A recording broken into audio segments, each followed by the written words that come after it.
Hello everyone. तो इस नए ड्रामे में हमारा मेन लीड एक बहुत ही रिच हैंडसम बॉसी सीईओ है। वो बहुत गुड लुकिंग भी है और आज वो एक नई कंपनी एक्वायर करने के लिए मीटिंग करने पहुंचा हुआ होता है। और वो कंपनी और कोई नहीं बल्कि वो होती है जहां हमारी फीमेल लीड काम करती है। हमारी फीमेल लीड का नाम हुआनार है और हुआनार एक लाइव स्ट्रीमर है। वो अपनी कंपनी की टॉप 2 लाइव स्ट्रीमर्स में से एक है और इस टाइम पर भी उनकी ऑनलाइन एक डिबेट चल रही होती है। और अपने आए हुए बिजनेसमैन को इम्प्रेस करने के लिए उनका बॉस यही लाइव स्ट्रीम उसे दिखाने लगता है। यहाँ पर हुआनार का जिस तरह का स्टांस था वो देखकर सभी हैरान रह जाते हैं। एक नॉवल था 1999 से रिलेटेड और वहाँ पर वो लव के खिलाफ बोल रही थी, उसके एंटी लव सेंटिमेंट्स थे और वो ये बोल रही थी कि इस बुक में जितने भी मैंने उनमें से एक भी लव डिजर्व नहीं करता। अब बॉस को ऐसा लग रहा था कि जैसे शायद ये सारी बातें इस नए आए हुए सीईओ को पसंद नहीं आ रही। वो तुरंत ही ये लाइव स्ट्रीम रुकवा देता है, लेकिन बाजू वाले कमरे में बैठी हुई हुआनार को ये बर्दाश्त नहीं होता।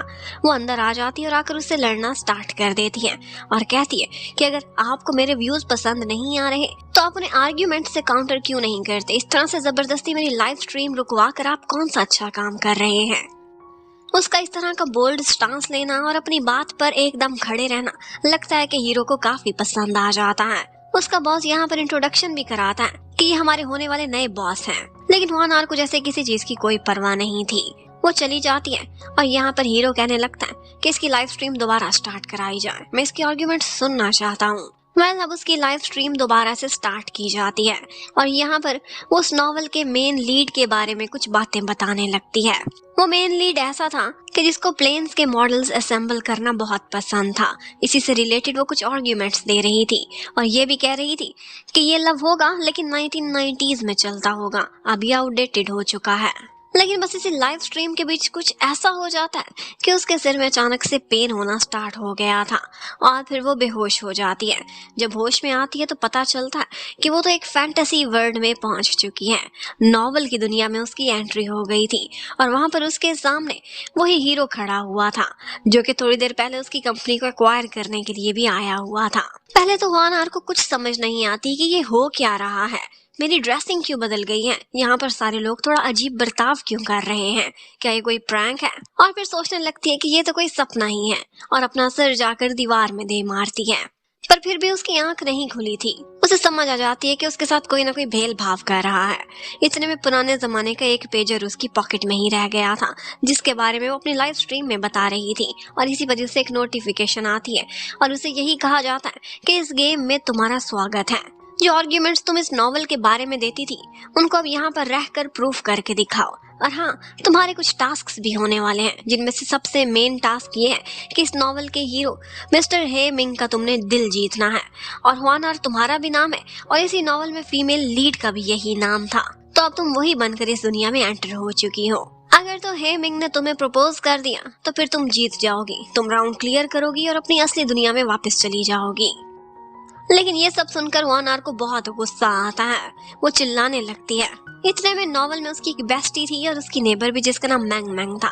वो उसे देखकर उसके पास पहुंच जाती है और उसका साथ देने लगती है, लेकिन उसे कुछ समझ नहीं आ रही थी कि हो क्या रहा है। उल्टी सीधी बातें करने लगती है और उस गेम वालों को भी बहुत बुरा भला कहती है। गेम वालों ने पहले उसे चेतावनी दे दी थी कि इस नॉवल के बारे में कोई भी स्पॉइलर तुम किसी को नहीं दे सकती। आगे क्या होगा कुछ नहीं बताना, ये नहीं बताना तुम कहाँ से आई हो, और इसके साथ साथ अगर तुम हमें बुरा भला कहोगी या फिर कोई भी रूल तोड़ोगी तो तुम्हें सजा मिलेगी। और अब की दफा उसकी पनिशमेंट ये थी कि उसे टाइम में पीछे भेज दिया था और रिवर्स होकर उसने अपने सिर पर वही चोट दोबारा से खा ली थी। 2 3 4 दफा ऐसा होता है और फिर उसका दिमाग ठिकाने आ जाता है। उसे समझ आ जाती है यहाँ से बाहर जाने का कोई रास्ता नहीं सिवाय इसके कि मैं मेजर टास्क पूरा करूं। नॉवल की दुनिया में उसका एक बॉयफ्रेंड भी था जिसका नाम श्याओ जोय था और इस टाइम पर वो स्टडीज के लिए अब्रॉड गया हुआ होता है। वो अक्सर उसको पैसे भी भेजती थी और उसकी बहुत केयर किया करती थी। लेकिन इनफैक्ट इस वाली हुआनार को सारा पता था कि वो एक चीटर निकलने वाला है, लेकिन वो क्या करती, अभी उसे छोड़ नहीं सकती थी। गेम के रूल्स थे, जो इनिशिएटिव लेना था उसी बॉयफ्रेंड ने लेना था। अब वो जब उससे पैसे मांग रहा होता है तो अब की बार वो उसे अपनी करेंसी की बजाय एक लो करेंसी में पैसे भेज देती है। टास्क भी पूरा हो गया था 10,000 भेजने का, लेकिन उसे पैसे भी नहीं ज्यादा खर्चने पड़े थे। हुआनार आगे की दुनिया से आई थी और बहुत स्मार्टली सारा कुछ कर रही थी। इतने में हमें हेमिंग को दिखाते हैं। वो एक काफी इमर्जिंग बिजनेसमैन के तौर पर आगे आ रहा था और इसके साथ साथ एक कैरेक्टर उसके असिस्टेंट का भी है जिसका नाम जाओ है, जो कि कभी कभी काफी अनोइंग हो जाता है। आज अपनी एक फ्रेंड मैम मैंग की हेल्प से वो एक इवेंट में पहुंच जाती है जहां पर उसे ये मालूम था कि वो कहीं ना कहीं हेमिंग को देख ही लेगी। हेमिंग के बारे में काफी फेमस था कि वो बहुत हैंडसम है और उसे देखने के लिए यहाँ पर गर्ल्स की लाइन लगी हुई थी। यहाँ पर काफी सारे लोग आए हुए थे। वो सोशल मीडिया का तो दौर था नहीं कि उसने अपने फोन पर ही उसकी फोटो पहले देख ली हो, तो अब यहाँ पर लोगों से पूछ पूछ कर उसे पता चल ही जाता है कि हेमिंग कौन है। लेकिन हेमिंग तो पीछे से निकल गया था। आगे खड़ा हुआ एक मिस्टर लू था जिसके बारे में उसे गलत फहमी हो जाती है कि यही मिस्टर हेमिंग है, क्योंकि नॉवल में जो भी फीचर्स बताए गए थे वो उस पर पूरे उतरते थे। वो भी कहीं ना कहीं हैंडसम तो था ही। तो अब वो अपनी फ्रेंड के थ्रू टिकट लेती हुई उस पार्टी में पहुंच जाती है और यहाँ पर बस उसकी नजर थी तो हेमिंग पर, जो कि था भी असली नहीं। अब उसका एक ही टारगेट था और वो ये था कि मैंने इसका दिल जीतना है, इसने मुझे प्रपोज करना है और मैंने अपनी दुनिया में वापस पहुंच जाना है। उसे ये सारा कुछ बहुत ही इजी लग रहा था और वो उसके करीब जाने से, उससे मिलने से पहले ही अपनी फ्रेंड मैंग मैंग को कहती है कि मुझे नहीं पता था कि हमारा साथ इतना थोड़ा निकलेगा, फैंटेसी वर्ल्ड में ही सही, लेकिन तुम्हारे साथ 2-4 दिन बिताने का बहुत मजा आया है। अब शायद तुम्हें अलविदा कहने का वक्त हो चुका। और उसकी फ्रेंड मैंग मैंग सोचती है कि इसके क्या सिर में चोट लग गई है, इसके साथ हो क्या रहा है। अब इतने में वो मिस्टर लू के साथ जाकर हेलो हाय करती है और नजरों ही नजरों में उसके क्लोज होने की कोशिश कर रही थी। अब उसने सोचा था कि वो गिरने का नाटक करेगी और उसका दिल जीत लेगी, लेकिन इसके लिए उसे किसी की हेल्प चाहिए थी। इतने में वो वॉशरूम वाली साइड पर आती है तो यहाँ पर उसे असली वाला हेमिंग दिखाई देता है। वो उसे आकर कहने लगती है कि ये तो मुझे रियल वर्ल्ड में भी दिखा था, क्या तुम यहाँ पर नॉन प्लेइंग कैरेक्टर हो? खैर जो भी हो, मैं तुम्हें पैसे देकर अपना काम करा सकती हूँ। उसे 50 रुपए दिखाती है और कहती है कि मेरा काम कर दोगे ना, मुझे बाहर वाले मिस्टर के थोड़ा क्लोज लेकर आना है। वो देखकर मुस्कुराने लगता है। इतना बड़ा सीईओ था, उसे 50 रुपए की कहाँ जरूरत थी। वो कहने लगती है कि लालची हो क्या, चलो पैसे डबल किए, 100 रुपए लो और मुझे उसके क्लोज लाकर टकरा देना। वो पैसे पकड़ लेता है और कहता है आपका काम हो जाएगा मैम। वो इस सारी सिचुएशन को एंजॉय कर रहा था। अब इससे पहले कि हीरो की बाहों में उसकी एंट्री होती, उससे पहले ही ट्रॉली कुछ ज्यादा ही टकरा जाती है और वो तो लड़खड़ा गई थी और उसकी लैंडिंग जाकर हो गई थी असली वाले हेमिंग की बाहों में। वो सोचने लगती है कि वेटर टाइप लड़का ये कहाँ मेरे क्लोज आ गया है, और इसने अपना काम भी ढंग से नहीं किया, सारे पैसे बेकार चले गए। और फिर इतने में मिस्टर लूस के पास आता है और उसे पकड़कर अपने साथ ही बिठा लेता है। वो उसके क्लोज क्या जाती, वो तो लपक लपक के खुद उसके पास आ रहा था। उसे देखकर लग रहा था कि एक नंबर का फ्लर्टी इंसान है। यहाँ पर वो नोटिस करती है तो उसने हाथ में रिंग भी पहनी हुई थी। वो सोचने लगती है कि ये कैसा सा नॉवल है, इसमें क्या हीरो की शादी पहले से हुई है? नहीं, ऐसा गिरा हुआ काम मैं कभी भी नहीं कर सकती। ये क्यों मुझे प्रपोज करने वाला, ये अपनी वाइफ को करे। और इतने में कोई उसे मिस्टर लू के नाम से पुकारता है तो उसे पता चलता है कि मेरी तो बैंड बज गई है, मैंने बंदा ही गलत चूज कर लिया है। अब तो वो वहां से जाने की करती है और फिर उसके बाद उसकी फ्रेंड उससे कहती है कि तुम्हारा मूड बहुत खराब है, क्यों ना हम दोनों जाएं और इकट्ठे एंजॉय करें। अब वो अपनी फ्रेंड के साथ बैठकर आउटिंग करती है, गेम्स खेलती है, खाना खाती है। लेकिन मैंग मैंग भी सोच रही थी कि इसके व्यूज लाइफ के बारे में कितने चेंज होते जा रहे हैं। ये तो श्योर जो इसे अंधा प्यार करती थी, लॉन्ग डिस्टेंस रिलेशनशिप में होते हुए भी उसके साथ इतनी लॉयल थी, लेकिन अब इसके व्यवहार भी बदल रहे हैं और इसका अंदाज भी। इतने में उसकी फ्रेंड मंग मंग कहती है कि मेरे मॉम डैड मुझे एक ब्लाइंड डेट पर भेजना चाहते हैं, पर मेरा बिल्कुल भी मन नहीं कर रहा। मेरा मन करता है कि जाऊं और डेट को डिस्ट्रॉय कर दूं, लेकिन मुझे कुछ भी डिस्ट्रॉय करने में थोड़ा भी एक्सपीरियंस नहीं है। इतने में उसकी बेस्टी उससे कहने लगती है कि ये काम फिर मुझ पर छोड़ दो, वो अनार है ना, तुम्हारी जगह मैं मैंग मैंग बनकर उस डेट पर जाऊंगी और डेट खराब करके आऊंगी।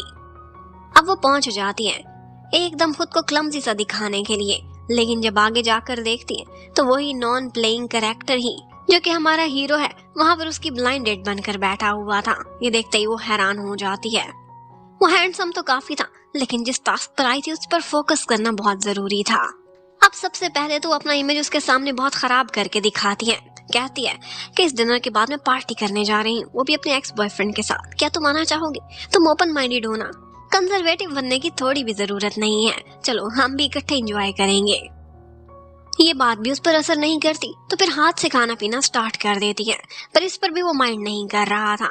और तो अब वो खाते पीते अपने आप को शेक करना भी स्टार्ट कर देती है, खुद को बहुत इल मैनर्ड दिखा रही थी।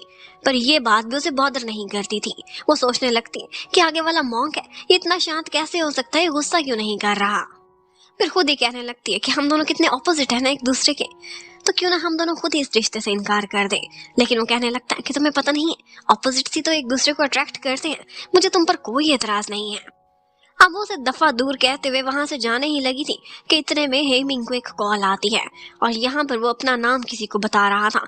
ये सुनते ही वो शॉक्ड रह जाती है कि ये क्या, इसी को ही तो पटाना था, इसी को ही तो खुद से दूर कर रही हूँ, मैं असली दुनिया में वापस कैसे जाऊंगी। वापस आकर उसे दोबारा से मनाने की कोशिश करती है और कहती है मुझे क्लब में जाना बिल्कुल भी पसंद नहीं, मैं अपने एक्सेस के साथ नहीं घूमती और मुझे खाने पीने की भी बहुत अच्छी तमीज है और मैं मैंग मैंग भी नहीं हूँ।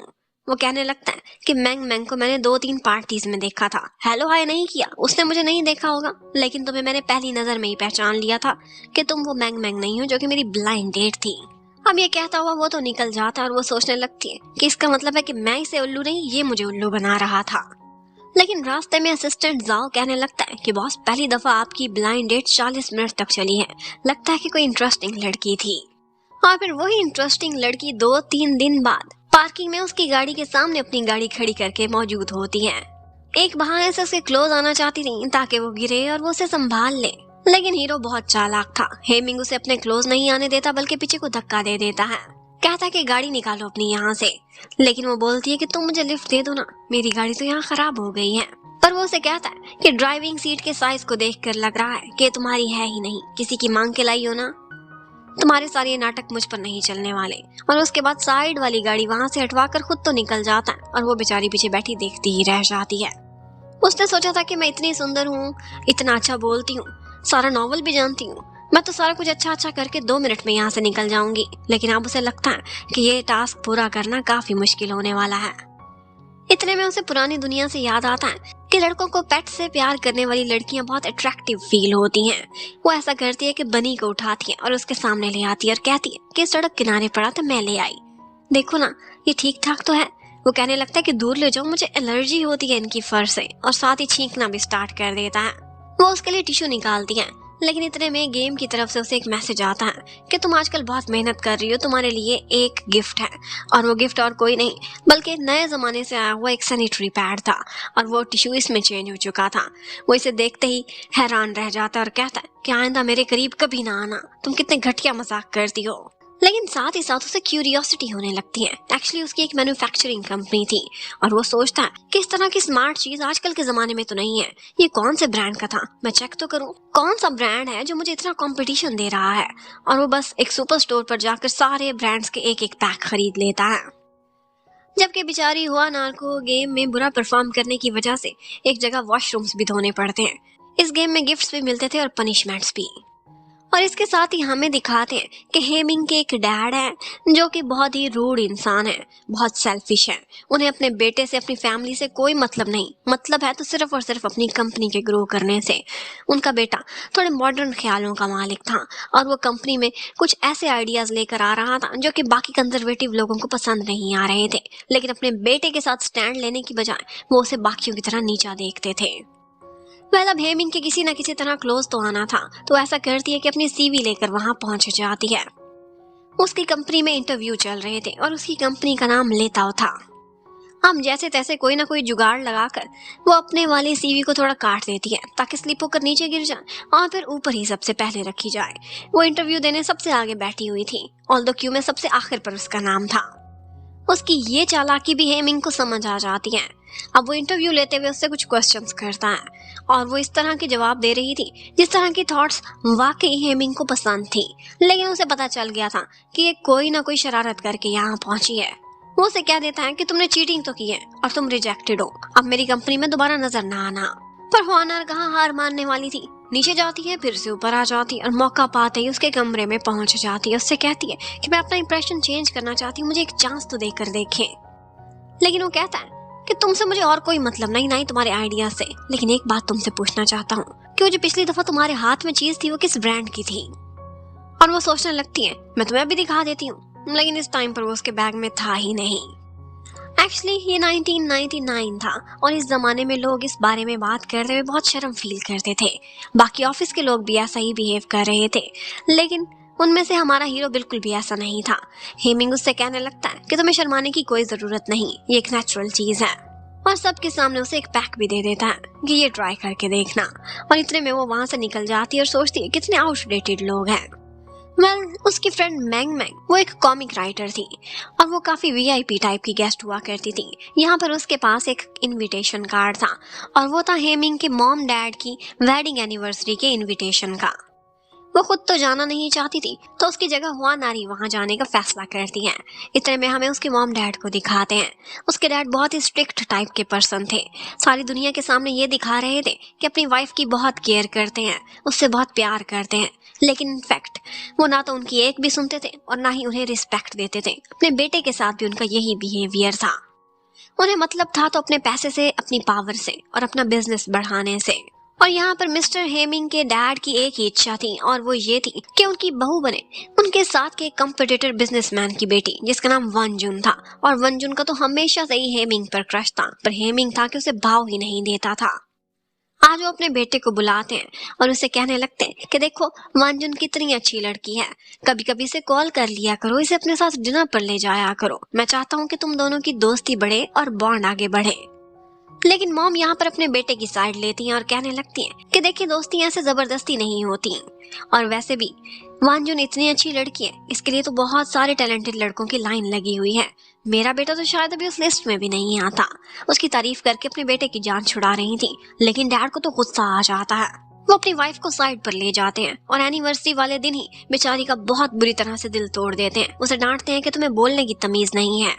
लेकिन मॉम का भी कहना था कि अपने बेटे के दिल को भी समझो, आप स्वार्थी हो रहे हो। लेकिन डैड का बोलना था कि मैं उसी के फ्यूचर के लिए तो कर रहा हूँ, ये बिजनेस कल को उसी के ही काम आना है। और इतने में पीछे से हेमिंग भी पहुंच जाता है।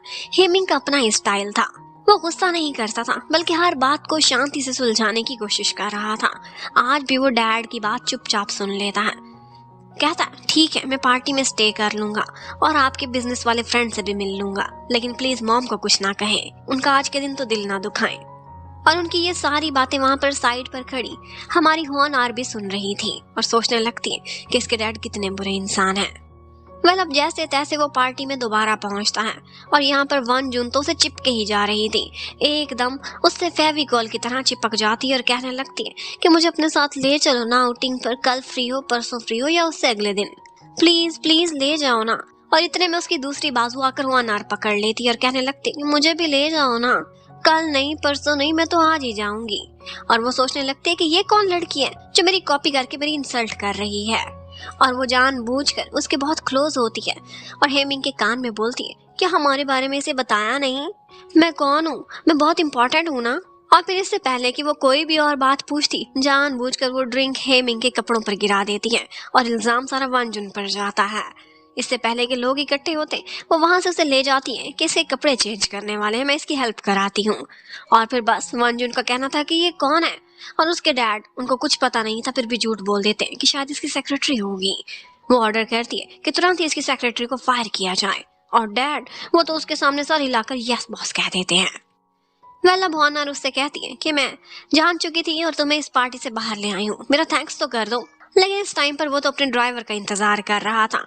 ट्रैफिक जैम थी, ड्राइवर लेट आएगा, तो उससे कहती है कि मेरी स्कूटी पर चलो ना, तुम्हें सारे ट्रैफिक जैम से बचाते हुए 15 मिनट में घर पहुंचा देगी। और अगर तुम लेट गए तो तुम्हें टाइम ही नहीं मिलेगा ना अपने वो मॉडल्स को असेंबल करने का। मुझे पता है कि तुम एयरप्लेन के मॉडल्स को असेंबल करते हो। लेकिन वो हैरान था कि मेरा ये शौक मैंने कभी किसी को नहीं बताया, ये लड़की कैसे जानती है। इतने में उसे अपनी स्कूटी पर बिठाकर साथ ले जाती है। ये सफर काफी रोमांटिक हो रहा था, लेकिन उसकी स्कूटी चलाने की स्किल्स बिल्कुल भी अच्छी नहीं थी। एक जगह वो किसी से टकराने वाली थी कि हेमिंग उससे कहता है कि अब तुम पीछे बैठोगी और मैं चलाऊंगा। और इसके साथ ही वो लोग ड्राइव करते हुए उसके घर के बाहर पहुंच जाते हैं। इस सब के बाद भी उसे बिल्कुल जॉब नहीं मिलती हेमिंग की कंपनी में। वो सोचती है कि चलो जहां पर हीरोइन गई थी उसी कंपनी में चले जाते हैं। और उसने काफी हार्ड वर्क किया था तो उसे गेम में एक सरप्राइज मिलता है। वो टाइम में थोड़ा आगे चली गई थी और इस वक्त वो उस कंपनी में हायर भी हो चुकी होती है। पर यहाँ पर उसकी बॉस बहुत खड़ूस थी। उससे बात करने के बाद भी वो स्माइल कर रही थी और उसकी कोलीग कहती है कि कैसे हो सकता है, तो वो कहने लगती है कि मैं इसे बर्दाश्त कर सकती हूँ क्योंकि मैंने इससे भी खड़ूस इंसान एक और देखा है। ये वाली बॉस तो उसके सामने कुछ भी नहीं है। ऑफ कोर्स उसका इशारा तो हेमिंग की तरफ था। अब वो चाहती थी कि किसी न किसी तरह इस कंपनी की कोऑपरेशन लिताओ कंपनी से होने वाली है, तो इसी बहाने मैं किसी न किसी तरह हेमिंग के करीब पहुंच ही जाऊंगी। एक दफा उसकी कंपनी में एक मीटिंग करने के लिए पहुंच जाती है, पर बिना अपॉइंटमेंट वो उसे वहां से निकाल देते हैं। और असिस्टेंट जाओ जैसे ही उसे देखता है तो उसे पुरानी मीटिंग वाली बात याद आ जाती है, इंटरव्यू वाली। वो कहने लगता है कि बहुत चालाक लड़की है, आंधे से अंदर न घुसने देना। हुमैल अब इस कंपनी में उसका पहला पे चेक आ चुका था और हमेशा से वो अपने बॉयफ्रेंड शाओ जोए को पैसे भेज दिया करती थी उसके लिविंग एक्सपेंसेस के तौर पर। लेकिन अब की बार मैंग मैंग हैरान थी कि उसे पैसे भेजने की बजाय वो खुद पर ही खर्चते जा रही है। बहुत सारे कपड़े लेती है और बैग्स लेती है और बहुत सारा एंजॉय करती है। अब उसके बाद उसने लिताओ कंपनी के साथ कोऑपरेशन के लिए एक प्रपोजल भी प्रिपेयर किया हुआ था। अपनी बॉस को सबमिट कराती है बहुत मेहनत से और उसके बाद उसे ये भी मना लेती है कि मैं ही ये प्रपोजल जाकर उनको दिखाऊंगी और कन्विंस करने की कोशिश करूंगी। अब इतनी सारी मेहनत करने के बाद फाइनली उसे हेमिंग का चेहरा तो देखने को मिलेगा। यही खुशी मन में लिए वो उसकी कंपनी के रिसेप्शन तक पहुंच जाती है, पर वो लोग जैसे उसकी शक्ल देखते हैं गार्ड्स को बुला लेते हैं, क्योंकि असिस्टेंट जाओ ने तो यही बोला था। तब जब बार बार कोशिश करने के बावजूद भी हुआनार को लिताओ कंपनी के अंदर एंटर होने का मौका नहीं मिल रहा था, तो उसने भी एक चाल चलने का फैसला किया था। वो वहाँ पर कुछ टेक्नीशियंस को काम करते हुए देखती है, तो बस उसके जहन में भी एक आइडिया आ जाता है।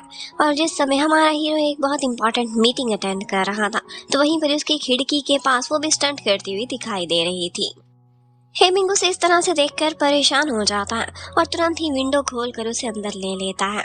वो उससे कह रही थी कि एक दफा मेरा प्रपोजल तो पढ़ लो, उसके बाद बेशक रिजेक्ट कर देना। लेकिन उसका कहना था कि रिजेक्टेड ही समझो, तुम कौन सी जैकी चैन हो जो इस तरह के स्टंट करते हुए यहाँ पर एंटर हुई हो। तो आगे से कहने लगती है कि लगता है मैंने आपको कुछ ज्यादा ही नाराज कर दिया है।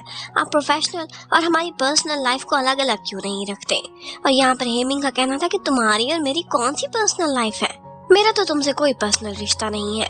लेकिन वो उससे कहने लगती है हमने इकट्ठे खाना भी खाया है, एक बाइक पर राइड भी किया है और इसके साथ साथ हमारे बीच एक फाइनेंशियल ट्रांजैक्शन भी हुई थी, वही 100 रुपए वाली ट्रांजैक्शन। अब उसने हेमिंग को लाजवाब कर दिया था। वो उसे वहां से भेज देता है और वाकई इसका प्रपोजल रीड करने लगता है। अब जैसे ही ओनार वहां से जा रही थी तो उसे पेजर की तरफ से मैसेज आता है।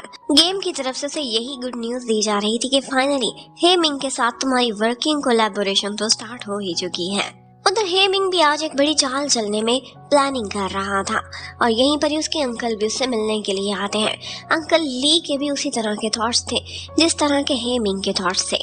वो बिल्कुल भी कंजर्वेटिव नहीं थे और यहीं पर ही वो उनके साथ एक प्लान पर काम करने लगता है। वो अपनी कंपनी को डैड के पुराने थॉट से निकालकर कुछ रेवोल्यूशनरी देना चाहता था, जबकि उधर हुआनार को बार बार उसका बॉयफ्रेंड शाओ जो मैसेज करता रहता था। एक्चुअली जब भी उसका खर्चा पानी खत्म होता था तो उसे अपनी गर्लफ्रेंड याद आने लगती थी।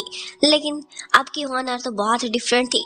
वो उसे कभी भी रिप्लाई नहीं करती थी, उसकी कॉल्स को भी इग्नोर करती थी। तो अब की बार तो उसने जो मैंग मैंग के नंबर पर ही कॉल कर दी थी। अब फेस सेविंग के लिए उसे वो कॉल सुननी तो पड़ती ही है और उसका बॉयफ्रेंड उससे बहुत मीठी मीठी बातें कर रहा था कि मुझे तुम बहुत याद आ रही हो, इतने दिन हो गए हमें बिछड़े हुए। और हमारी हुआनार का आगे से ये हाल था कि उसे ये भी नहीं याद था कि वो फ्रांस में है इस टाइम पर कि यूके में। उसे सिर्फ इतना पता था कि इसको मेरी याद इसलिए आ रही है क्योंकि इसे पैसों की जरूरत है।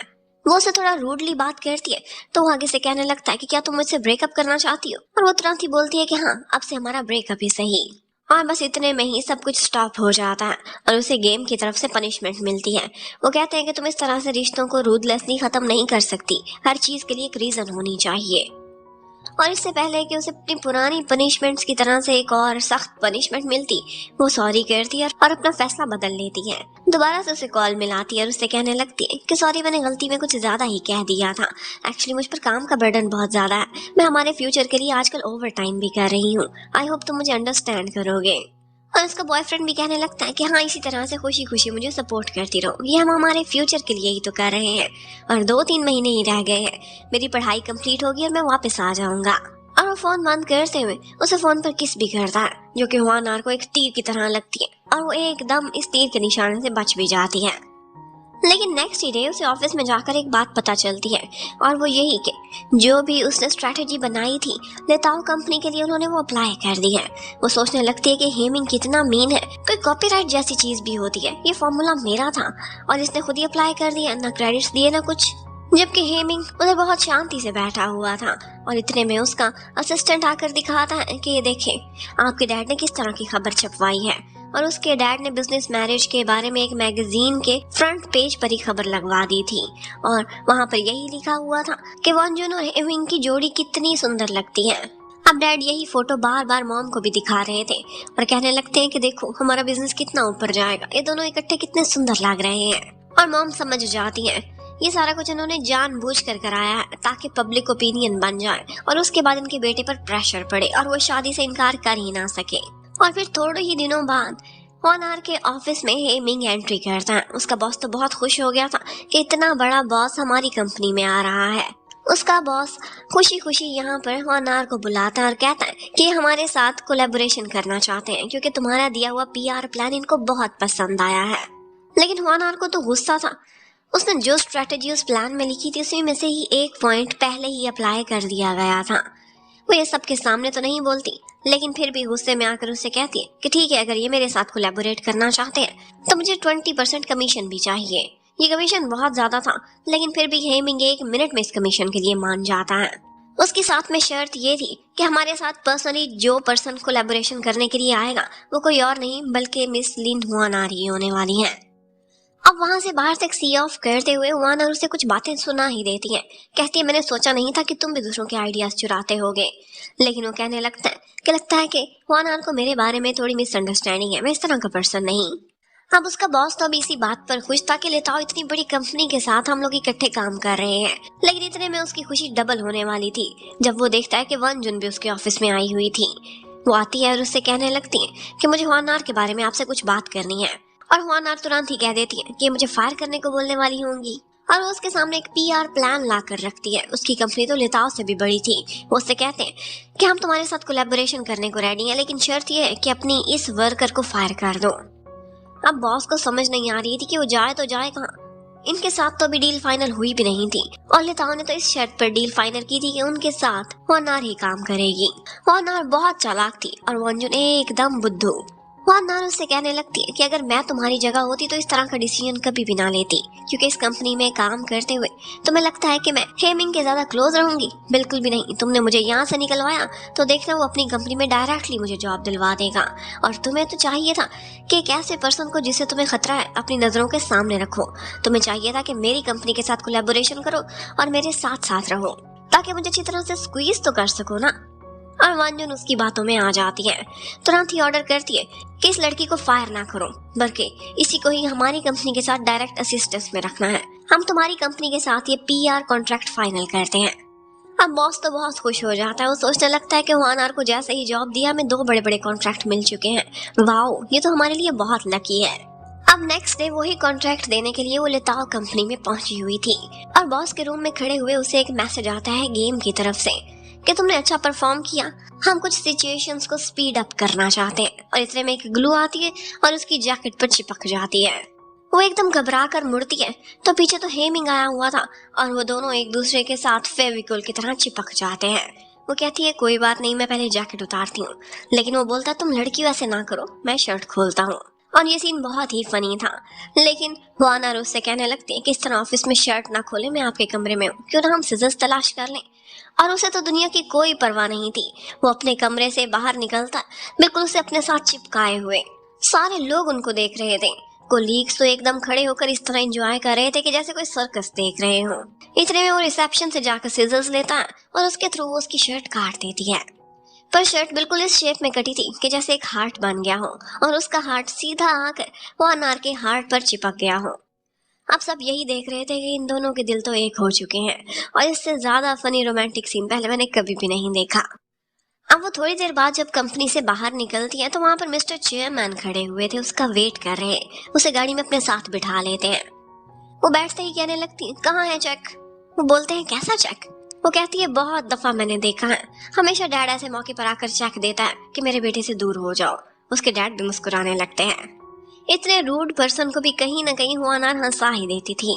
उसके डैड कहने लगते हैं ठीक है फिर बोलो अपनी कीमत। वो कहती है 5 महीने, बस 5 महीने यहाँ पर हमारी कोलैबोरेशन चलेगी। बस उसी टाइम के बाद मैं आपके बेटे की लाइफ से चली जाऊंगी। लेकिन वो कहते हैं इस तरह की बातें छोड़ो, मुझे अपनी कीमत बताओ। वो सोचने लगती है कि अब क्या करूं, इतने बड़े दिल से मांग ही रहे हैं, इतनी जेनरोसिटी दिखा ही रहे हैं, तो चलो 5,000 दे दें। उसके डैड हंसते हैं और कहते हैं कि मेरे इतने प्यारे बेटे की वैल्यू तुम्हारी नजर में सिर्फ 5,000 की है, लेकिन वो कहती है आपके बेटे की वैल्यू मेरी जिंदगी में 1 टके की भी नहीं है। और बस उसके बाद डैड उसे बहुत सारे पैसे दे देते हैं और कहते हैं गिनने की जरूरत नहीं, 50,000 है पूरे। और एक्चुअली हेमिंग ने भी अपना असिस्टेंट वहां पर भेजा हुआ था और उसने सब नजर रखी हुई थी। वो यही रिपोर्ट हेमिंग को भी जाकर दे देता है और साथ में ये भी कहता है कि फिर ये बाकी गोल्ड डिगर्स लड़की से कैसे डिफरेंट हुई। जबकि हुआनार सोच रही थी कि अभी मुझे गेम की तरफ से मैसेज आएगा कि हीरो तुम्हें पसंद करने लगा है, पता नहीं कितने %, लेकिन उसकी वैल्यू तो माइनस में चली जाती है। अब वो फैसला करती है कि पैसे तो खर्चने पड़ेंगे। वो एक जगह जाती है और जेट का एक बहुत ही प्यारा सुंदर सा मॉडल खरीद लेती है। ये वही मॉडल था जो कि हमारे हीरो ने असेंबल किया था। वो इसे अपने इंटरेस्ट के तौर पर रखता था, असेंबल करता था और सिर्फ कमीशन लिया करता था।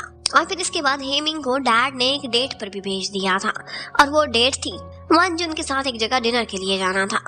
हेमिंग अपने फेस पर स्माइल रखता था, बिल्कुल ऐसे ही कि जैसे वो उसकी पुरानी दोस्त हो, क्योंकि वो दोनों इकट्ठे स्कूल में पढ़ा भी करते थे। वो बार बार उससे शादी की बात करती थी, लेकिन इस बात पर वो खामोश हो जाया करता था। वनजुन बाहर आकर उसके असिस्टेंट पर गुस्सा करती है और कहती है कि मुझे कुछ राज की बातें बताओ, इसके बीच और उस लड़की हुआनर के बीच कुछ चल तो नहीं रहा। लेकिन वो कहता है ऐसा कुछ भी नहीं है। बार बार जोर देने पर वो उसके कान में आकर कोई राज की बात बता ही देता है। और फिर बाद में कॉल में कह रहा था कि जो आपने मुझे कहा था मैंने इसे बता दिया है और ऐसी एक्टिंग की है कि इसे शक भी नहीं होगा। उधर हमें हेमिंग को दिखाते हैं, ना चाहते हुए भी उसे बार बार वही यादें आ रही थी कि जिस तरह से उसकी शर्ट पर हार्ट बना हुआ था। हुआनार जब भी आती थी कोई ना कोई धमाकेदार एंट्री तो जरूर ही करती थी।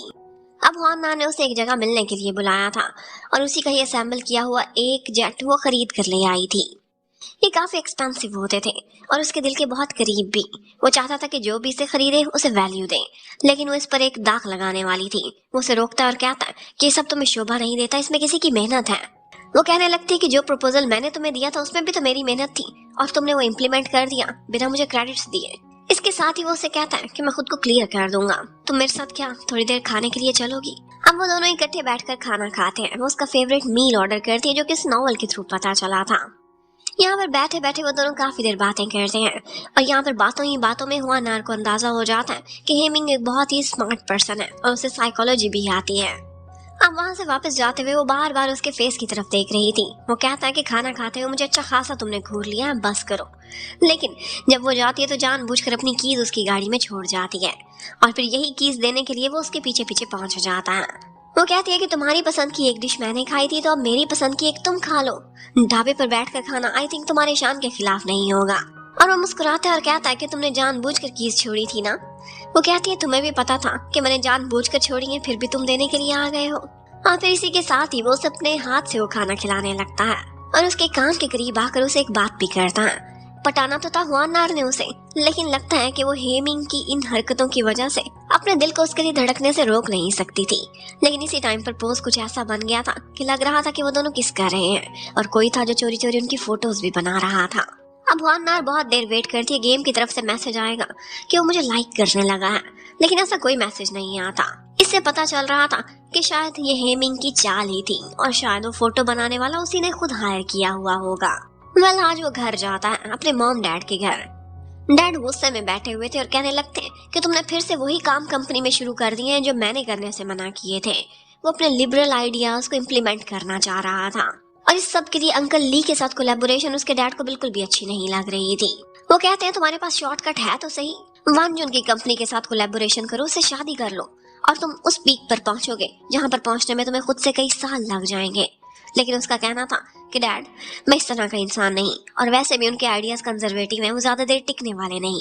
अब इसके बाद उसकी मॉम भी उसे यही कहती है कि बेटा शादी का फैसला सोच समझ कर करना, ये पूरी जिंदगी का बंधन होता है। वो अपनी शादी से खुश नहीं थी, इसलिए चाहती थी कि उनका बेटा भी मटेरियलिस्टिक ना बन जाए और किसी ऐसी लड़की से शादी ना करे जिससे वो प्यार ना करता हो। अब नेक्स्ट डे वो हुआनार को अपने साथ एक जगह पर मिलने के लिए बुलाता है। यहाँ पर वो लोग आर्चरी की प्रैक्टिस कर रहे थे। हुआनार को तो निशाना नहीं आता था, लेकिन हेमिंग बहुत अच्छा सा निशाना लगाता है और हुआनार पछताने लगती है क्योंकि उसने पहले ही बैट लगा ली थी। उसने कहा था कि जो जीतेगा वो हारने वाले को एक दफा ट्रूथ या डेयर कर सकता है। तब यहाँ पर हेमिंग उसके निशाना लगाने में हेल्प करता है, बहुत प्यार से उसके क्लोज आकर, और उसका निशाना ज्यादा अच्छा लगा था। उसे कहता है कि तुम ही विनर हो। अब वो दोनों एक बहुत ही सुंदर सी जगह पर जाते हैं। यहाँ पर वो ग्रास पर बैठने वाली थी कि वो अपना कोट उतारता है और उस पर उसे बिठा देता है। उनके बीच कंफ्यूजन इसलिए भी क्लियर हो चुकी थी क्योंकि एक दफा हेमिंग ने उसे क्लियर कर दिया था। उसने दिखाया था कि जिस टाइम पर उसने आइडिया इम्प्लीमेंट किया था वो समय वो था कि जब तक तो हुआनार अपना प्रपोजल लेकर उसके पास पहुंची ही नहीं थी। वो कहता है कि हम दोनों के आइडियाज सिमिलर थे और शायद अब तुम मुझ पर भरोसा कर लोगी। हुआनार भी उसे इम्प्रेस करने के लिए शायद, लेकिन आजकल वो भी जेट मॉडल्स को असेंबल करने लगी थी उसके क्लोज आने के लिए ताकि उनके ट्रस्ट सेम हो सके और इसी बारे में उससे बात कर रही होती है। इतने में वो उसके क्लोज आता है और उसके बाल सेट करने लगता है। अब क्या ये फिर से हेमिंग की चाल है या फिर हुआनार उसे अपनी जाल में फंसाएगी, ये देखने के लिए स्टे कनेक्टेड। एक्चुअली हेमिंग हुआनार के साथ अपनी फोटोज को अपने डैड के साथ कोल्ड वॉर में यूज करता है और जो उसके डैड ने चाल चली थी वही उन पर वापस चल देता है। वही फोटोज उसने अब एक मैगजीन में प्रिंट करा दी थी इस टाइटल के साथ कि मिस्टर गाओ का बेटा हेमिंग किसी को सीक्रेटली डेट कर रहा है। अब एक तरफ तो ये फोटोज देखकर उसके डैड को भी गुस्सा आया था, लेकिन मम्मी तो मन ही मन खुश हो रही थी। जबकि मैंग मैंग उसने भी पहचान लिया था कि इन फोटोज में कोई और नहीं बल्कि उसकी अपनी बेस्टी है। तो आकर हुआनार से कहने लगती कि ये क्या, तुम अपने बॉयफ्रेंड शियाओ जो से धोखा कर रही हो। लेकिन उसका बोलना था ऐसा कुछ भी नहीं है, मेरा हेमिंग से कोई भी रिलेशन नहीं है, उसने मेरी इन फोटोज को यूज किया है, बल्कि मैं तो यहाँ पर विक्टिम हूँ। मुझे तो ये फोटोज बनाते हुए पता भी नहीं था कि कोई बना रहा है। जबकि उधर हेमिंग के फेस पर खुशी देखने वाली थी। एक तो सारे लोग उसे कॉल्स करके पता कर रहे थे, उसके डैड भी टीज हो गए थे और साथ ही साथ उसे हुआनार के साथ अपनी कुछ जबरदस्ती फोटोज भी क्लिक हो गई थी। अब जब हुआनार ऑफिस में बैठी हुई थी तो उसे कॉल आती है वन जुन की, जो कि पहले तो उस पर बहुत सारा गुस्सा निकालती है और कहती है कि तुम्हारी गिरी हुई हरकतें कब बंद होंगी। वो मेरा होने वाला फियांसी है जिसे तुम सेड्यूस कर रही हो। लेकिन वो बेचारी तो फोन ही साइड पर कर लेती है। वो काफी देर बक बक करने के बाद उसे ये कहती है कि जाओ, मेरा तुम्हें ऑर्डर है कि कुछ फाइल्स हैं जो कि तुमने एक अबंडन एरिया से जाकर लेकर आनी है और तुम अकेली ही जाओगी और खुद ही जाओगी। वो चाहती तो नहीं थी कि उसका ये ऑर्डर एक्सेप्ट करे, पर उसे गेम की तरफ से कुछ रूल्स थे और वो ये थे कि उसे कोलैबोरेशन के लिए नई कंपनी की बॉस के ऑर्डर्स को फॉलो करना होगा। अब उस बेचारी को जाना ही पड़ता है। वो सोचने लगती कि क्या पुराने जमाने के थीम्स हैं ये, मुझे एक अबंडेंट जगह पर बुला लिया है, अब पता नहीं क्या कराएगी। मैं इन सब से डरने वाली नहीं हूँ। वो अपना काम खत्म करके जैसे ही वो वापस लौटती है तो देखती है कि आखिरी बस का टाइम तो निकल चुका है। वो थोड़ी सी लेट हो गई थी। अब वो यहाँ पर लोगों से लिफ्ट मांगने की कोशिश करती है, लेकिन कोई भी उसे भाव नहीं दे रहा था। अब वो सोचने लगती है कि इस गेम की सेटिंग ही ऐसी है, मैं फीमेल लीड हूँ, मेरी कोई हेल्प नहीं करेगा और मुझे बचाने के लिए हीरो को आना ही पड़ेगा। अब क्या करूँ, फोन भी नहीं है जो हीरो को कॉल कर लूँ। इतने में उसके पेजर पर एक मैसेज आता है और वो मैसेज किसी और का नहीं बल्कि हमारे हीरो हेमिंग का ही था, जिसने उसे अपना फोन नंबर सेंड किया था। वो सामने देखती है तो एक फोन बूथ था और वहीं से उसे कॉल मिला देती है। बहुत तेज तेज बोल रही थी क्योंकि उसमें उसने एक ही सेंट डाला था। वो जब उसे ये बता रही थी कि यहाँ पर बारिश होने वाली आखिरी बस भी छूट गई है और मैं किस जगह पर हूँ, बस आधा ही नाम बताया था कि कॉल कट जाती है। लेकिन हेमिंग को उसकी परेशानी हो रही थी। वो अपने असिस्टेंट जाओ को बुलाकर कहता है कि इस नाम से स्टार्ट होने वाली सारी जगहों को चेक करो और मुझे जल्दी रिपोर्ट दो। अब बेचारी वैसे तो परेशान नहीं होने वाली थी, लेकिन क्या होता है कि मौसम भी खराब हो जाता है। बहुत तेज बारिश स्टार्ट हो गई थी और बहुत ठंड बढ़ चुकी थी, शाम भी होने वाली थी। अब वो बेचारी भीगी हुई वहां छुपी बैठी थी और सोच रही थी कि कब मेरा हीरो आएगा और मुझे बचा लेगा। लेकिन वो तो सिर्फ सपनों में ही था। थोड़ी ही देर बाद उसके पास एक टैक्सी आकर रुकती है और वो टैक्सी से निकलने वाला ड्राइवर किसी फरिश्ते से कम नहीं था। वो उसके लिए शूज भी लेकर आया था जो उसके पुराने खराब हो गए थे। छाते में ले जाकर उसे अंदर बिठाकर अंदर उसकी जरूरत की सारी चीजें मौजूद थी। लेकिन इनफैक्ट वैसे ये एंजल नहीं आया था बल्कि उसे हमारे हीरो हेमिंग ने ही भेजा था और ये सारी चीजें भी उसके लिए किसी और ने नहीं, उसे नहीं अरेंज कराई थी। पर वो उसके सामने जाकर ये सारा कुछ नहीं करना चाहता था, इसीलिए उसने बैक द डोर उसकी हेल्प की थी। लेकिन बाद में आकर उसके शूज वहां से जरूर उठा कर ले जाता है। अब वो काम खत्म करते ही सीधी वान जुन के पास जाती है और उससे कहने लगती है कि इस तरह की ट्रिक्स तुम्हारे काम आने वाली नहीं है, तुम कब ये समझोगी बेवकूफ लड़की। तुम्हें मुझ पर तवज्जो देने की बजाय हेमिंग पर तवज्जो देनी चाहिए, उसका दिल जीतो। मुझे तुम निकलवा भी दोगी, मेरी जगह और लड़कियां ले लेंगी, पर अगर तुमने उसका दिल जीत लिया, वो तुमसे प्यार कर बैठा, तो वो तुम्हारा हमेशा के लिए हो जाएगा। और वांजुन वाकई बहुत बेवकूफ थी, हमेशा उसकी बातों में आ जाती थी। अब नेक्स्ट डे से वो इसी टास्क पर लग गई थी। अगले दिन उसके ऑफिस में आती है, पहले तो उसके एम्प्लॉयज में कॉफी और स्नैक्स डिस्ट्रीब्यूट करती हैं और बस इसी तरह से उसका भी दिल जीतना चाहती थी। अंदर आकर उससे मीटिंग करने लगती हैं और मीटिंग के बहाने बहाने बचपन की बातें कर रही थी और यही बातें करते करते आकर उसका एक पुराना बचपन का स्कार चेक करने वाली थी कि इतने में ऊपर से लिन हुआनार भी वहां पहुंच जाती है।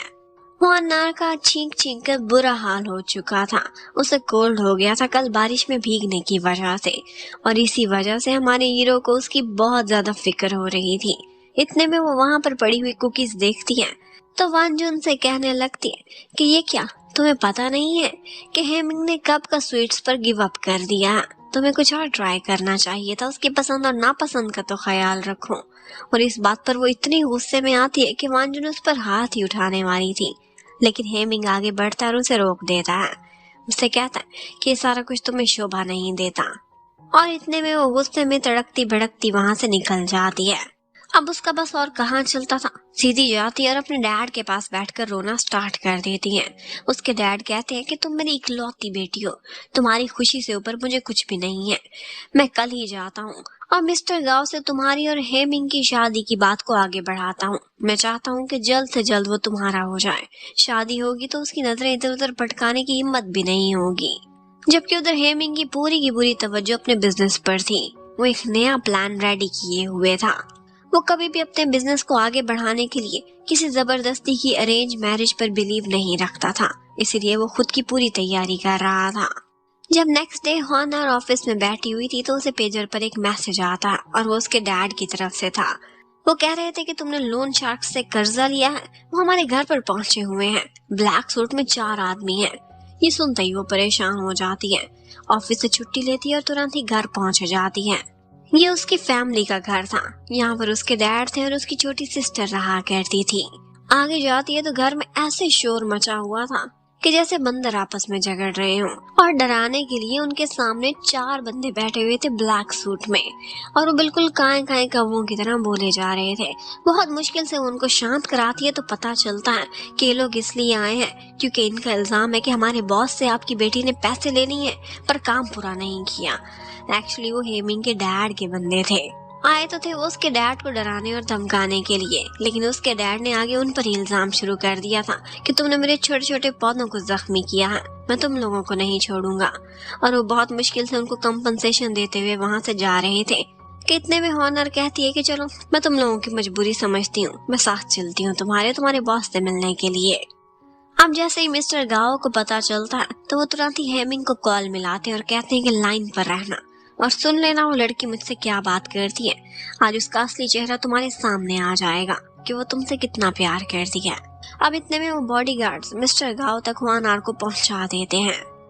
मिस्टर गाओ उससे बातों ही बातों में ये उगलवाने की कोशिश कर रहे थे कि बोलो मैंने तुम्हें इतने पैसे तो दे दिए पर लगता है कि तुम्हारा दिल नहीं भरा, तो मेरे बेटे को यूज करके सोशल लैडर पर क्लाइंब करना चाहती हूँ, उसे स्टिक करके सारी जिंदगी उसे लूट के, लेकिन ये सपना मैं पूरा नहीं होने दूंगा। पर वो आगे से उन्हें कह रही थी मुझे यहाँ पर बुलाने से पहले आपको अपने बेटे से तो पूछ लेना चाहिए कि वो चाहता क्या है। क्या आपने कभी जानने की भी कोशिश की है कि आपके बेटे के मन में क्या है, वो ऐसा सब कुछ क्यों कर रहा है। पर उसके डैड तो जैसे उसकी किसी बात को कोई वैल्यू ही नहीं देना चाहते थे, वो उससे कहने लगते हैं कि बताओ अपनी कीमत और कितना पैसा चाहिए। लेकिन इतने में वो पुराना पैकेट बाहर निकालती और कहती है गिनने की जरूरत नहीं, मैंने 1 रुपया भी खर्च नहीं किया। उसी टाइम पर बाहर खड़ा हेमिंग ये सारा कुछ सुन रहा था। डैड तो खुश हो रहे थे कि इस लड़की की असली शक्ल सामने आई होगी, लेकिन एक्चुअली उसे अपने डैड पर ही गुस्सा था। उसे उसकी बातें बहुत अच्छी लगी थी जो हुआनार ने उसके डैड के सामने बोली थी, वो वही बातें थी जो एक्चुअली हेमिंग के दिल की आवाजें थी। अब वो बाहर आता है और हुआनार को कहता है कि आई एम सॉरी, मेरे डैड ने तुम्हें परेशान किया। जबकि हुआनार मन ही मन में सोच रही थी कि इसके डैड को गुस्सा दिलाने पर कहीं ये मुझे नेगेटिव ना सोचने लगे, मैंने तो टारगेट पूरा करना है, इससे खुद को प्रपोज कराना है और अपनी दुनिया में वापस जाना है। अब वो उसे वहां से वापस उसके घर के बाहर तक ड्रॉप करता है और यहीं पर ही उसे गेम की तरफ से एक मैसेज आता है कि हीरो तुम में इंटरेस्टेड होता जा रहा है और अब उसका लेवल 38% तक आ चुका था। अब वो जैसे ही घर पहुंचती है तो उसकी सिस्टर बताती है कि तुम्हारी और डैड की लास्ट टाइम बहुत लड़ाई हुई थी। एक्चुअली उसके डैड नहीं चाहते थे कि श्याओ जोई पर ज्यादा पैसा खर्च करे। ये दिन रात जॉब करती थी, जो भी पैसा कमाती थी उसी पर ही लगा देती थी। लेकिन अब वाली और पहली वाली हुआनार में बहुत डिफरेंस था। उसे पता चल जाता है कि उसके डैड ही करेक्ट थे, तो अब वो अपने डैड को सपोर्ट करती है और बिल्कुल भी उनसे नाराज नहीं थी। कहती है कि मैं अक्सर आपके पास आया करूंगी और आप जैसे बोलेंगे वैसे ही करूंगी, ओवर वर्क नहीं करूंगी, अपनी हेल्थ का ख्याल रखूंगी। उसके डैड तो अपने प्रॉपर्टी के कागज निकाल कर उसे दे रहे थे कि अभी लोन शार्क्स वाले आए थे ना, इन्हें देकर अपने पैसे चुका दो। लेकिन वो कहती है ऐसा कुछ भी नहीं है, आप अपनी प्रॉपर्टी अपने पास रखें और हाँ बेफिक्र हो जाए, मैं उस श्याओ जोई पर अब 1 टका भी नहीं खर्च करने वाली। उसकी छोटी सिस्टर को तो बार बार शक हो रहा था। वो कहने लगती है कि तुम तो मेरी दीदी बिल्कुल भी नहीं लग रही। जबकि उधर मिस्टर गांव ने अपने बेटे को फंसा ही लिया था। उसे जबरदस्ती अपने साथ बिठा लेते हैं और कहते हैं कि आज वान जुन और उसके डैड आ रहे हैं, तुम यहीं पर ही बैठे रहोगे। लेकिन उसकी मॉम किसी तरह से अपने बेटे को साइड पर लेकर जाती है और फिर उससे कहने लगती है कि तुम जो भी फैसला करोगे मैं तुम्हारे साथ खड़ी हुई हूँ, मैं नहीं चाहती कि तुम मेरे जैसी लाइफ गुजारो। उधर हुआनार जब ऑफिस में बैठी हुई थी तो उसे एक गिफ्ट मिलता है और वो था एक नया मोबाइल फोन। उसे इसी की ये जरूरत थी क्योंकि उसका पिछला फोन खराब जो हो गया था। अब वो देखने लगती है और सोचती है कि किसकी तरफ से गिफ्ट होगा।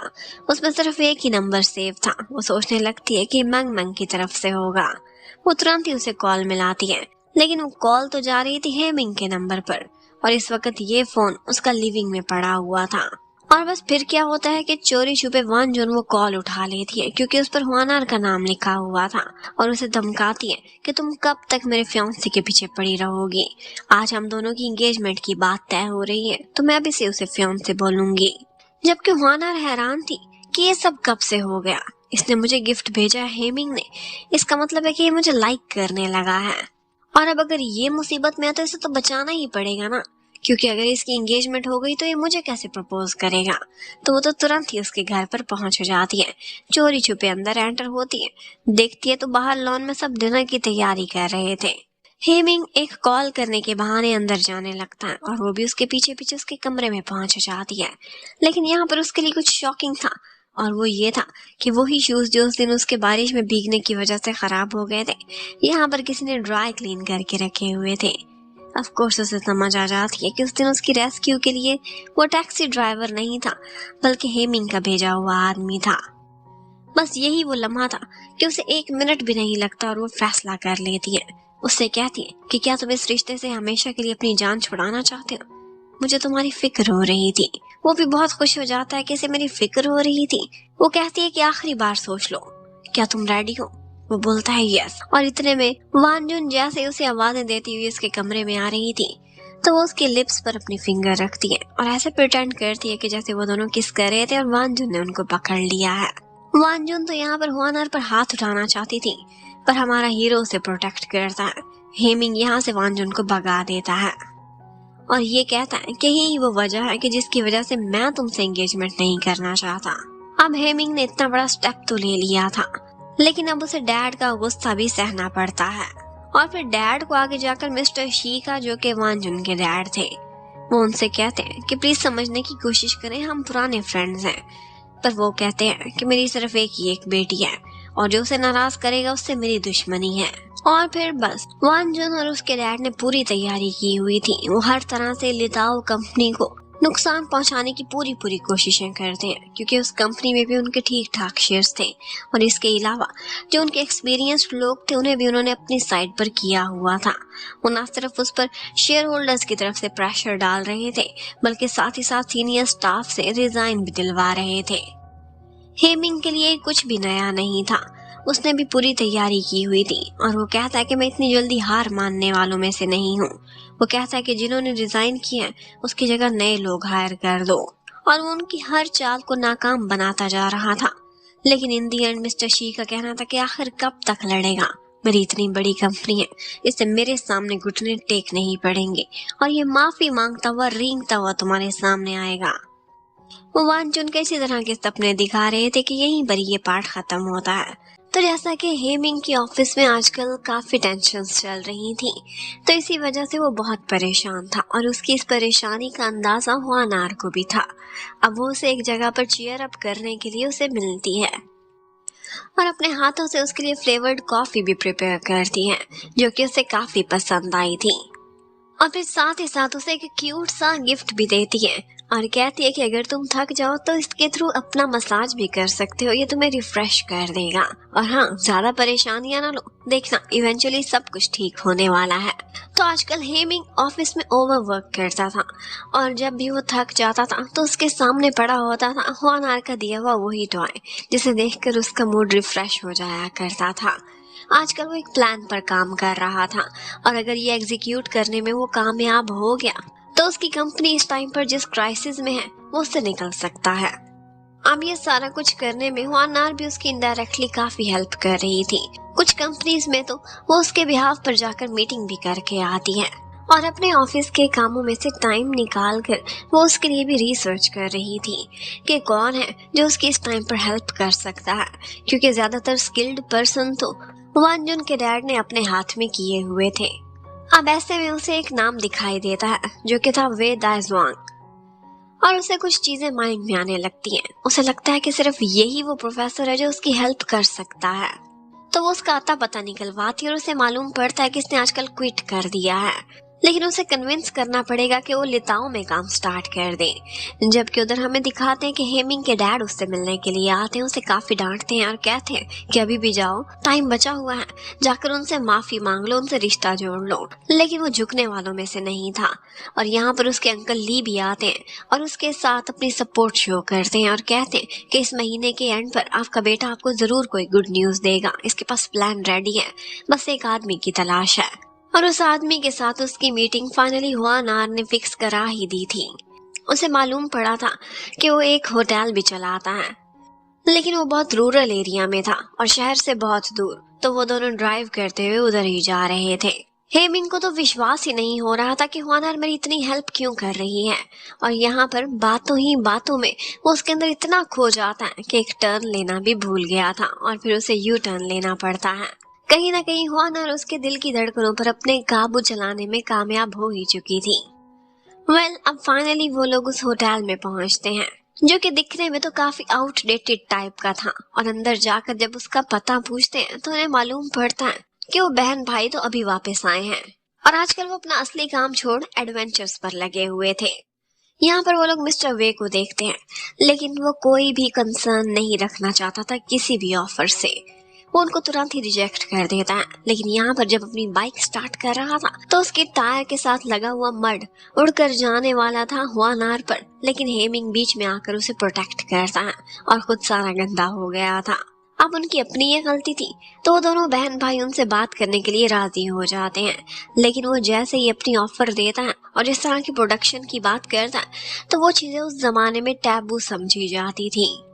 मिस्टर वे तो उसे तुरंत ही इनकार कर देता है और कहता है कि लेडीज के सामने तो इस तरह की बातें ना करें, लेकिन हेमिंग का कहना था कि ये सब नेचुरल है, हम इस बारे में बात करते हुए क्यों शर्माते हैं। और जो उसकी थॉट्स थी वो वे की सिस्टर को काफी अच्छी लग रही थी। अब इतने में हुआनार जाकर उनकी बाइक देखती है। वो तो फ्यूचर से सब कुछ देख कर आई हुई थी, तो उसे पता था कि इसके एडवांस्ड मॉडल्स कैसे हैं और इसकी परफॉर्मेंस को कैसे इनहेंस किया जा सकता है।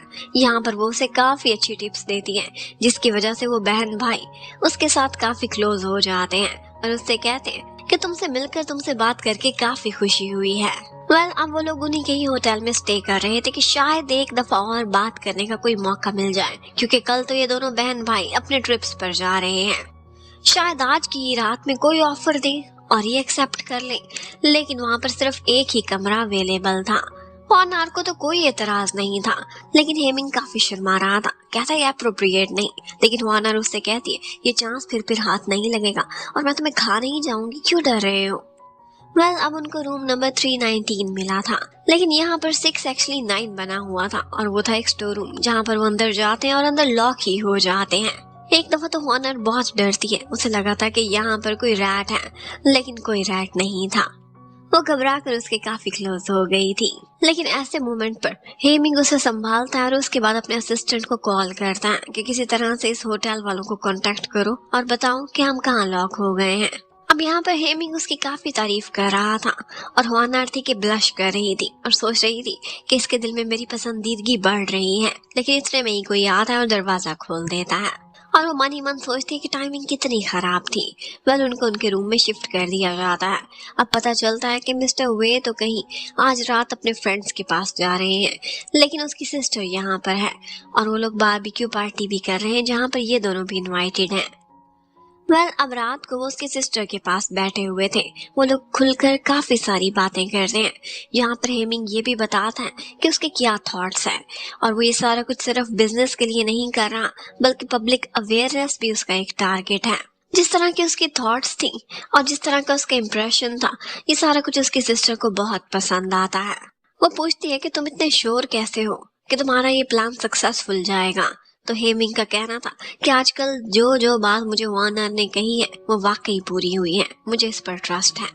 अब वे की सिस्टर तो वहाँ से उठकर चली जाती है और फिर बाद में हमारा मेन कपल आपस में बैठा बातें कर रहा था।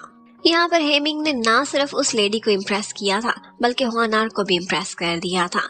उस 1990s के दौर में उसकी जो थॉट्स थी और जिस तरह से वो सोशल टैबूज को खत्म करने के लिए काम कर रहा था, कोई भी लड़की उस पर अपना दिल हार सकती थी। यहाँ पर हॉनर ने काफी ज्यादा ड्रिंक भी कर लिया था और वो बार बार हेमिंग की तरफ देखकर कह रही थी कि मुझे तुम पहले इस ढंग से नजर क्यों नहीं आए, तुम तो इतने हैंडसम हो, तुम्हारे आईब्रोज कितने प्यारे हैं, तुम्हारी जॉ लाइन कितनी परफेक्ट है। और बस वो तो शर्माता रहता है। वो तो हाथ से पकड़कर उसे खुद के क्लोज करती है और फिर उसके बाद उसके सीने पर अपना सर रखकर वहीं सो जाती है। हेमिंग तो काफी परेशान हो गया था। वो तो ब्लश कर रहा था। बड़ी मुश्किल से उसे उठाकर अंदर ले जाता और लेटाता है, पर उसने उसे कस कर पकड़ा हुआ था। उससे कहने लगता है कि मुझे ऐसा फील हो रहा है कि तुम नाटक कर रही हो, चलो अब आंखें खोलो। वो तो गाड़ी में सोने के लिए जा रहा था, लेकिन वो बोलती है कि ऐसा अप्रोप्रिएट नहीं है और वैसे भी बेड पर काफी सारी जगह है, तुम चाहो तो एक बाउंड्री भी बना सकते हो। क्या तुम्हें मुझ पर कोई शक है? क्या तुम्हें इस तरह की लड़की लगती हूँ जो तुम पर हमला करेगी? और बस वो बेचारा शर्माता हुआ बेड के एक कोने में दबका बैठा था, जबकि वो शेरनी बनकर ऐसे चौड़ी होकर बैठी हुई थी। अब वो दुबक कर एक साइड पर लेटा हुआ था। वो तो कंबल भी नहीं ले रहा था और उसे फिक्र हो रही थी कहीं इसको ठंड ही ना लग जाए। और फिर जब फाइनली हेमिंग को तसल्ली हो जाती है कि ये गहरी नींद में सो गई है, तभी उसे कुछ शांति का सांस आता है। अब वो उसे अच्छे से कवर कर रहा था कि यहाँ पर वो नींद में बोल रही थी कि मुझे जरूर वापस जाना होगा मेरी अपनी दुनिया में।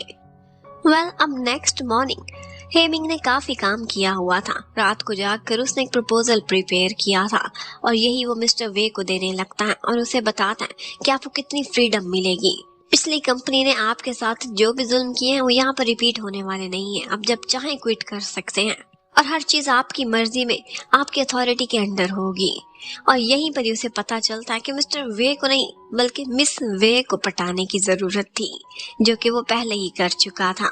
वो रिसर्चर और कोई नहीं बल्कि उसकी सिस्टर थी। उसका नाम ऐसा था कि लगता था कि बॉयज जैसा नेम है, इसी वजह से उन्हें कंफ्यूजन हो गई थी। और उसकी जो थॉट्स थी वो तो उसे पहले ही पसंद आ गई थी, तो उसने रातों रात फैसला कर लिया था कि वो हेमिंग की कंपनी में जरूर काम करेगी। लेकिन साथ ही साथ उसने शर्त रखी थी कि मैं हमेशा डायरेक्शंस दिया करूंगी इस लड़की को, क्योंकि हवानार मुझे काफी अच्छी लगी है। अब फाइनली उनका ये मिशन सक्सेसफुल रहा था और वो एक जबरदस्त रिसर्चर को अपनी कंपनी में लेकर आ रहे थे और उनकी मैन्युफैक्चरिंग दोबारा से स्टार्ट हो सकती थी। अब एक दफा मीटिंग ओवर होती है और हवानार भी वहीं पर थी। यहाँ पर उसे गेम की तरफ से एक रैंडम सा टास्क मिलता है और वो ये था कि 5 मिनट्स के अंदर अंदर मेल लीड को किस करो। और वो सोच रही थी कि अब मैं यहाँ पर क्या करूँ, ये तो ऑफिस में और जहाँ भी फाइनेंस डिपार्टमेंट में रहा है। और बस उसको जब कुछ भी नहीं सोचता तो अचानक आगे बढ़ती है, उसे किस कर लेती है। सारे लोग उनको देखकर हैरान थे और फिर ऊंचा ऊंचा चिल्लाने लगते हैं कि मैं तुम लोगों की दुनिया से नहीं हूँ और तुम सारे फिक्शनल कैरेक्टर्स हो, हम सब एक नॉवल में जी रहे हैं। और बस उसने स्पॉइलर कर दिया था, इसी वजह से गेम की तरफ से उसे सजा मिलती है और वो लोग टाइम में रिवर्स हो जाते हैं जैसे कुछ हुआ ही नहीं था। लेकिन अब की बार वो चूज करती है कि मैं पनिशमेंट ले लूंगी, लेकिन ये हरकत नहीं करने वाली, क्योंकि अटर एम्बैरेसमेंट से बेहतर है कि मैं टॉयलेट वॉश कर दूं। वेल अब ऑफिस का काम ओवर होने के बाद हेमिंग उसे आज अपने साथ एक जगह पर लेकर जाता है। यहाँ पर उसने उसे अपनी हॉबी दिखाई थी जो कि जेट्स के मॉडल्स बनाना था, और यहाँ पर उसका एक सीक्रेट रूम भी था। वो उससे कहता है कि इनको पेंट करना भी बाकी है, क्या तुम मेरी हेल्प करोगी? और ये सब करना उसे बहुत अच्छा लग रहा था। बातों ही बातों में उससे कहती है कि क्या तुम पैरेलल वर्ल्ड्स पर बिलीव करते हो सकता है कि मैं किसी पैरेलल दुनिया से आई हूँ, या फिर पैरेलल वर्ल्ड में मेरे नाम की कोई लड़की हो जिसने ऐसा कुछ भी एक्सपीरियंस ना किया हो। हेमिंग के यहाँ पर चिन पर कुछ कलर लगा हुआ था और हुआनार वही रिमूव करने लगती है, और हेमिंग बहुत ब्लश कर रहा था। वो तो तब से बहुत इनसिक्योर फील कर रहा था जब से उसने ड्रंक होकर उसकी इतनी सारी तारीफें की थी। वेल अब उससे मिलकर जैसे ही वो वापस आती है तो वो तो बहुत खुश थी और बार बार स्माइल कर रही थी। आज के दिन हेमिंग ने उसे ये भी कहा था कि जैसे आज ऑफिस में कुछ हुआ था क्या, मुझे ऐसा लग रहा है कि जैसे कुछ हुआ था और मैं भूल गया हूँ। लेकिन वो कहती है कुछ हुआ भी था तो भूले हुए अच्छे हो। वो नहीं चाहती थी कि उसकी एम्बैरेसिंग से किसी से दोबारा याद आए। वेल अब सारा कुछ बहुत अच्छा जा रहा था, लेकिन इतने में एक गड़बड़ हो जाती है। हेमिंग को उसके असिस्टेंट के थ्रू पता चलता है कि हुआनार का एक बॉयफ्रेंड है और उसका नाम शियाओ जोए है, और उसी के लिए ये इतनी मेहनत करती है, इतना ओवर टाइम करती है क्योंकि उसे सपोर्ट कर रही है। वो इस वक्त अब्रॉड में स्टडीज के लिए गया हुआ है और बहुत ही जल्द वापस आने वाला है। अब ये सुनते ही उसकी नज़र में हुआनार का सारा इमेज एकदम बर्बाद हो जाता है। वो सोचने लगता है कि पहले से ही किसी की गर्लफ्रेंड है तो मैं इसके बारे में क्यों सोच रहा हूँ और ये मेरे क्लोज क्यों आने की कोशिश कर रही है। लेकिन उसे क्या पता था कि बेचारी को टास्क मिला है और जो बॉयफ्रेंड है वो तो फिक्शनल है, उसके साथ उसका कभी भी कोई लिंक, कोई रिलेशनशिप नहीं था।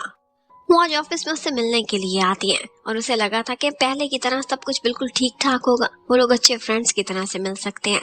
लेकिन वो आज उससे बहुत रूडली और प्रोफेशनली बात कर रहा था और उसे ये भी कहता है कि तुमने ढंग के कपड़े नहीं पहने हुए।